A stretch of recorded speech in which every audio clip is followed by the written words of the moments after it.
What's going on, guys? JSGC here, and we are here for another Manchester City video. Today we're going to be doing my match review, match analysis and match reaction of Manchester City's game against Chelsea in the FA Cup third round. Emphatic victory for Manchester City. We're going to digest everything that there is to talk about. But before I do crack on with this video, make sure, like always, if you are enjoying the content, you want to help to support my channel, then do subscribe. Press that red button, press the bell and put your push notifications on. Aiming for 28k subscribers, now just over 100 subs away from that, so any help towards that will be greatly appreciated. Also, don't forget social media links, they're in the description below and sliding across at the bottom of the screen if you want to go and follow me on my Twitter and Instagram. TikTok link also in the description. I've done a 1-minute vlog from this game at the Etihad. If you want to go and check that out, that's on my TikTok right now. Link is in the description. Email also in the description too. You're going to hit me up for any sponsorship for any videos or any general business inquiries. Do leave a thumbs up as well. 100 likes is the aim. Do let me know your thoughts as well of what you make of this victory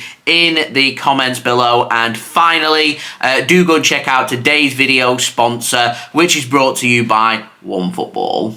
This video is brought to you by OneFootball. If you want to download the OneFootball app, all you need to do is press the link at the top of my description, which will take you forward to where you can download this app. The OneFootball app is extremely useful if you are a huge football fan just like me. It provides you with the latest footballing news, transfer news, and the latest videos as well. It is one source of information of where I get my transfer news from. It also allows you to see the latest scores with what's happening in the footballing world. If you just click on a game, including any Manchester City game, it will not only bring up the latest team news, but it will also bring up the latest statistics and keep you up to date with everything happening in that game. If you want to download this app, all you need to do is press the link at the top of the description to stay up to date. Thank you very much to OneFootball for sponsoring this video. Go and check them out. Links and details there in the description. So it's the first chance I've had really to have a look at the stats. Being at the game yesterday,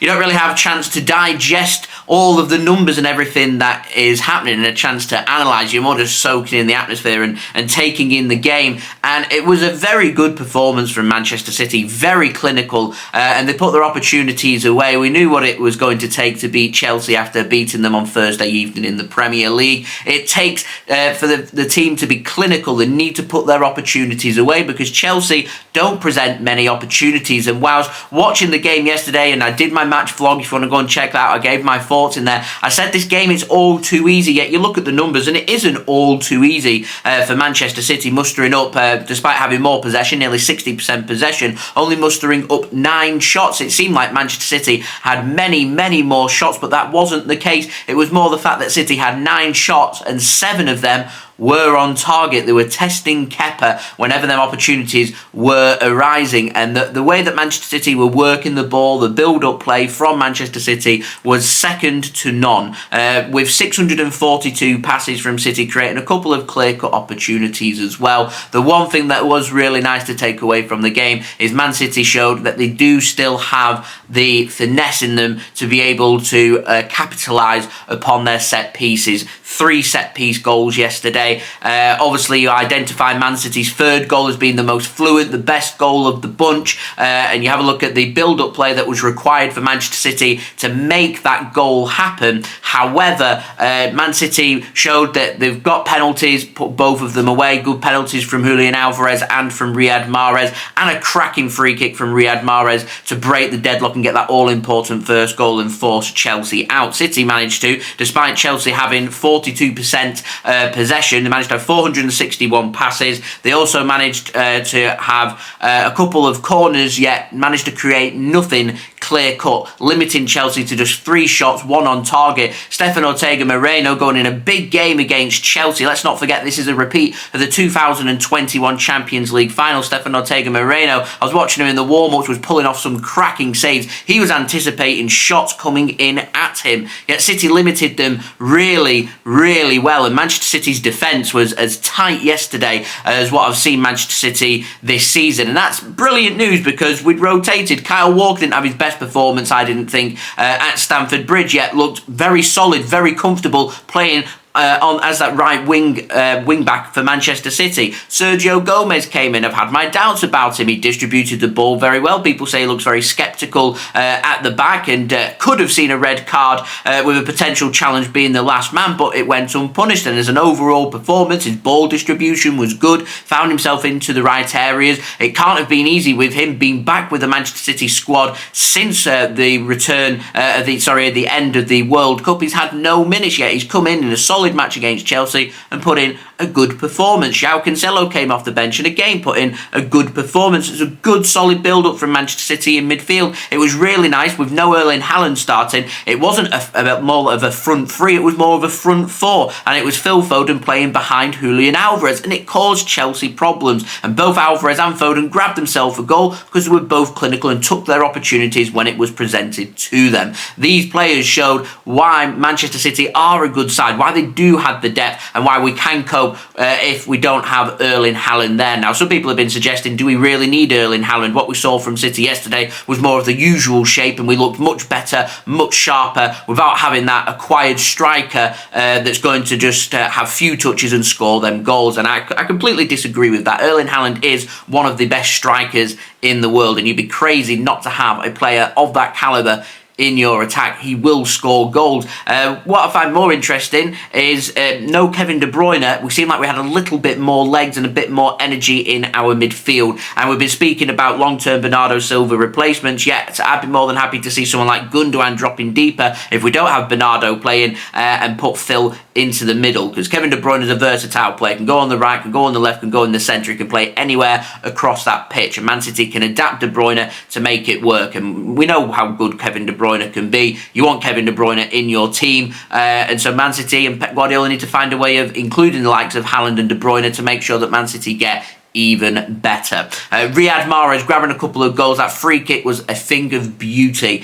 Tucked away his penalty in what, in my opinion, was the perfect penalty. It'll do his confidence the world of good. And it's all fine and well scoring penalties when you're 3-0 up in the 89th minute and you put away the penalty. It's when the high-pressure situations come about. And this is where these players that have scored the goals and had good performances really need to take away the confidence from this game and really believe in themselves. Riyad Mahrez, consecutive games, came off the bench against Chelsea. Brilliant.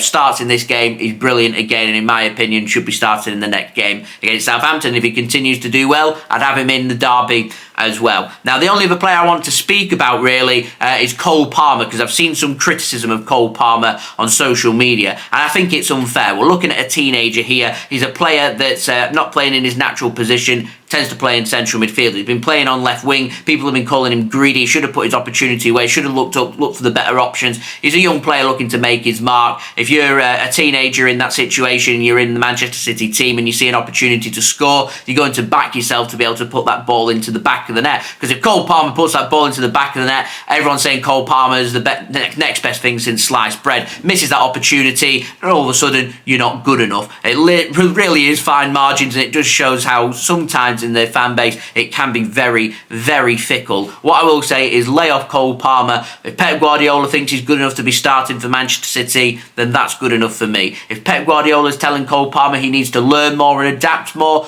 then that's fine by me. If Pep Guardiola is telling Cole Palmer needs to improve on his finishing, then that's for the experts to decide. Pep Guardiola's one of, if not the best manager in the world. He knows what he's doing. He knows what it takes to win trophies. Yeah, Cole Palmer missed a brilliant opportunity for Manchester City. As I was saying before, with the players scoring goals, need to take confidence from that. Cole Palmer needs to back himself and take confidence on the fact that he was picked. He was the player that Pep Guardiola wanted to start on the left wing. Pep Guardiola believes in him. I believe in Cole Palmer as well, and I firmly believe he is a brilliant player. However, we will also speak about what other options could be there for Manchester City, and as always with young players, the standard at City is that high. Sometimes these young players won't make it to the high level of Manchester City at that point in their career, and that is absolutely fine. Players mature at their own pace. Players become of different calibre at different points in their career. I mean, have a look at Chelsea and their young players. They let a lot of young players go, and then a season or two later hit their stride with regular football, and bam,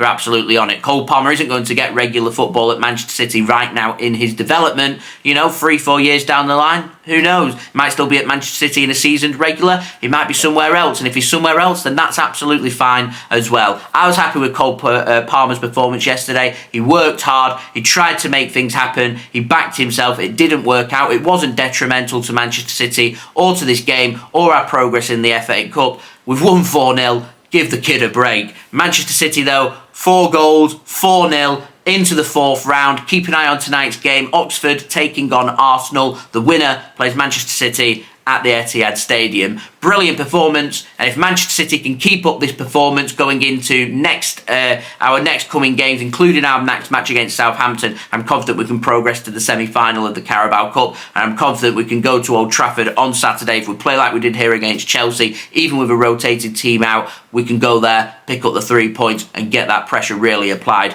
to Arsenal as well. Overall, my assessment, very happy with that performance. Do let me know your thoughts though in the comments below. Leave a thumbs up if you did enjoy this video too. That would be much appreciated. 100 likes is the aim. Also, don't forget as well to subscribe to my channel if you're new around here. Press that red button, press the bell and put your push notifications on. Social media links, they're in the description below and sliding across at the bottom of the screen. If you want to go and follow me on my Twitter and Instagram. My email also in the description below too if you want to hit me up for any sponsorships, for any videos or any general business inquiries. TikTok link also in the description if you want to go and follow me on there. Like I said, go and check out my 1-minute vlog from yesterday's game. That is on my TikTok if you want to go and check that out. I've also done a vlog on my YouTube channel if you want to go and check that out. It's just my previous video. Go and check that out too if you so wish. Also, don't forget as well to go and check out today's video sponsor, OneFootball. Links, details there, all in the description. And I will see you all again tomorrow for the next Manchester City video as we have the build-up to the Southampton game and continuing our daily series of transfer updates throughout the winter transfer window for Manchester City. So I'll see you then. So I've been JSGC. Thank you everyone for watching. I hope everyone is safe and well. Peace. Ciao for now.